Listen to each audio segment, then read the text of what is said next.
வணக்கம், welcome to orange candy. இன்றைக்கி நம்ம பார்க்க போகிற ரெசிபி உப்பு உருண்டை. இது ஒரு பிரேக்ஃபாஸ்ட் ரெசிபியாகவும் யூஸ் பண்ணிக்கலாம், அப்புறம் ஈவினிங் ஸ்நாக்ஸாகவும் யூஸ் பண்ணலாம். ஸோ இதுக்கு என்னென்ன தேவையான இன்க்ரீடியன்ட்ஸ்னு பார்க்கலாம்.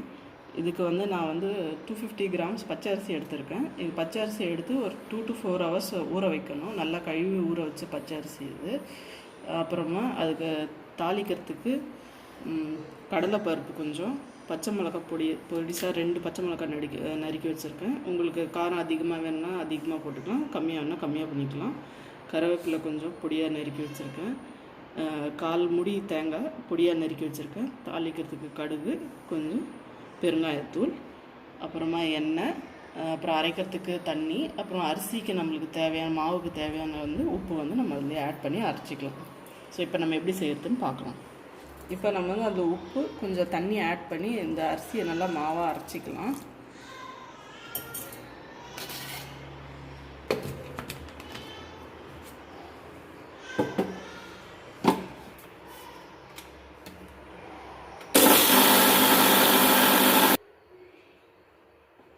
இப்போ அந்த மாவு அரைஞ்சிருச்சு, நம்ம அதை எடுத்துக்கலாம். பாருங்கள், இப்படியே அரைஞ்சிச்சு. கொஞ்சம் குறன்னு தான் இருக்கணும், ரொம்ப மையாக அரைக்காமல். தண்ணியாக இருந்தால் கூட பரவாயில்ல, நம்ம எவ்வளோ தண்ணியாக இருந்தால் கூட நம்ம கடாயில் போட்டால் சரியாக போயிடும். ஸோ நம்ம நெக்ஸ்ட் ஸ்டெப் அதை தாளிக்கிறதுக்கு பார்க்கலாம். இப்போ நம்ம ஒரு கடாயில் இந்த நம்ம எடுத்து வச்ச பொருளெல்லாம் வச்சு தாளிக்கலாம். கொஞ்சம் எண்ணெய் விட்டுக்கலாம், ஒரு 2 ஸ்பூன் எண்ணெய்.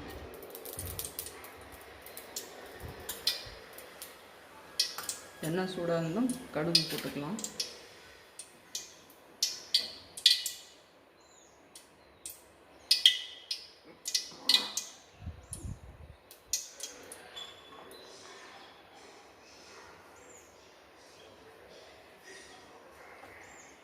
எண்ணெய் சூடாகிடுச்சு, கடுகு ஆட் பண்ணிடலாம்.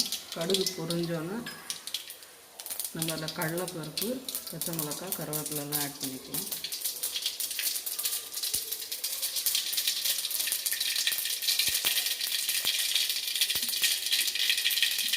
கடுகு பொரிஞ்சிச்சு. இப்போ நம்ம அதில் கடலைப்பருப்பு, பச்சை மிளகாய், கருவேப்பிலை அதெல்லாம் ஆட் பண்ணிக்கலாம். கூடவே இந்த பெருங்காயத்தூள்லாம் ஆட் பண்ணிக்கலாம்.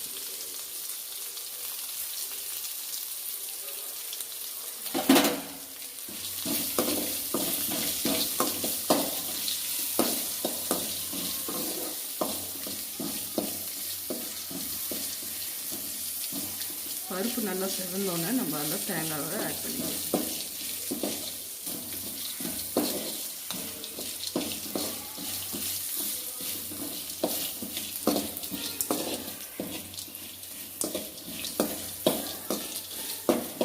பருப்பு நல்லா செவந்துருச்சு. இதில் நம்ம பொடியாக நறுக்கி வச்ச தேங்காவை ஆட் பண்ணிக்கலாம்.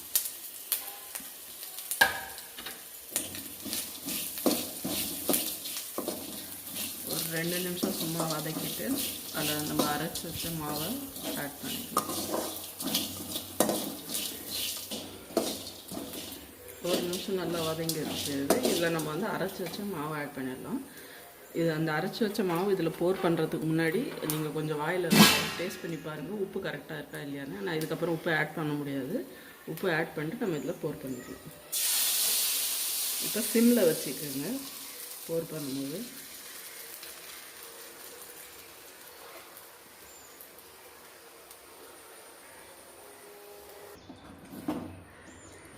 இந்த மாவு நல்லா கொஞ்சம் கெட்டியாக வர வரைக்கும் நல்லா கலரி விடுங்க.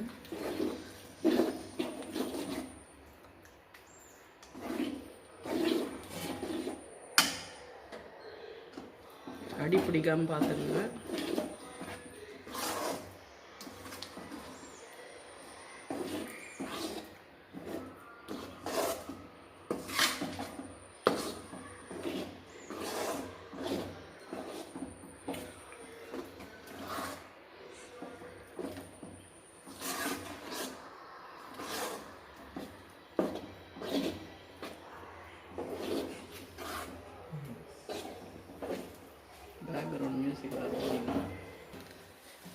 இப்போ மாவு நல்லா உருண்டை பிடிக்கிற பதத்துக்கு வந்துருச்சு. இப்போ நம்ம ஸ்டவ் ஆஃப் பண்ணிடலாம். ஆஃப் பண்ணிட்டு இதை உருண்டை பிடிக்கலாம்.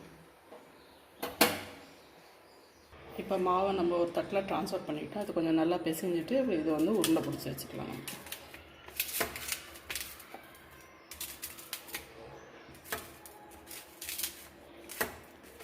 எண்ணெய் தொட்டு தொட்டு உருண்டை பிடிச்சிக்கணும்.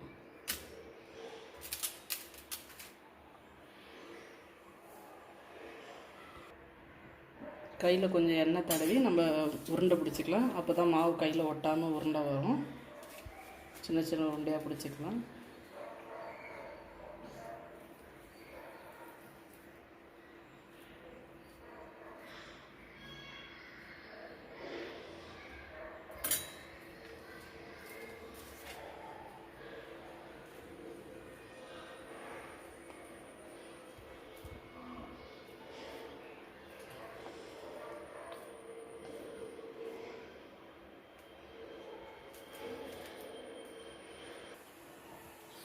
இப்போ நம்ம எல்லா மாவையும் உருண்டை பிடிச்சாச்சு. இப்போ இந்த உருண்டை பிடிச்ச மாவை வந்து நம்ம ஒரு இட்லி தட்டில் எண்ணெய் தடவி இட்லி குக்கரில் வச்சு இட்லி வேக வைக்கிற மாதிரி வேக வைக்க போகிறோம். ஸோ நம்ம அதுக்கு தண்ணியும் இட்லி குண்டால சூடு பண்ண வச்சாச்சு. இப்போ நம்ம இந்த இட்லி தட்டில் எண்ணெய் தடவி இந்த உருண்டையெல்லாம் உள்ளே எடுத்து வைக்கலாம்.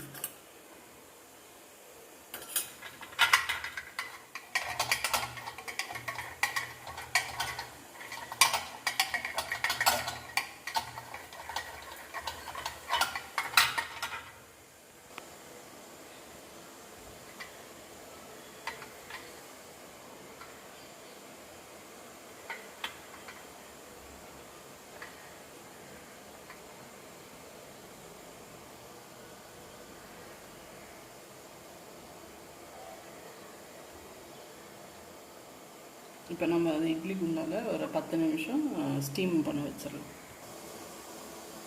இப்போ இதில் நல்லா ஸ்டீம் வந்துருச்சு. நம்ம இதில் உள்ள வச்சு மூடிடலாம் ஒரு 10 மினிட்ஸ்.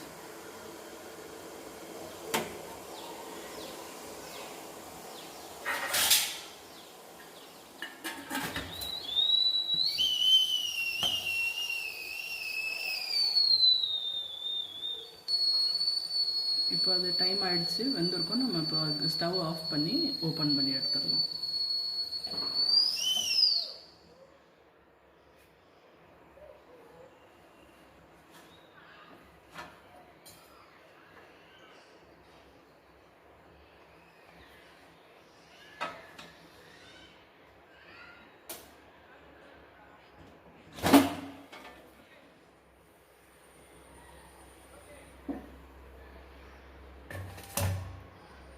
எடுத்து ஒரு பிளேட்டில் எடுத்து வச்சு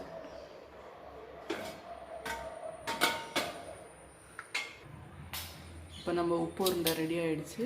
இப்போ நம்ம இதை கொஞ்சம் ஆறினோன்னா சாப்பிட்லாம். இது ரொம்ப டேஸ்ட்டாக இருக்கும், குழந்தைங்களுக்கும் பிடிக்கும். இது நீங்கள் பிரேக்ஃபாஸ்ட்டாகவும் செய்யலாம், இல்லைன்னா ஈவினிங் ஸ்நாக்ஸாகவும் செய்யலாம். கண்டிப்பாக செஞ்சு சாப்பிட்டு உங்கள் வியூஸை வந்து கமெண்ட் செக்ஷனில் சொல்லுங்கள். உங்களுக்கு பிடிச்சிருந்தா இந்த வீடியோவை லைக் பண்ணுங்கள், ஷேர் பண்ணுங்கள். அப்புறம் எங்கள் சேனல் ஆரஞ்ச் கேண்டிக்கு சப்ஸ்கிரைப் பண்ணுங்கள். நன்றி, வணக்கம்.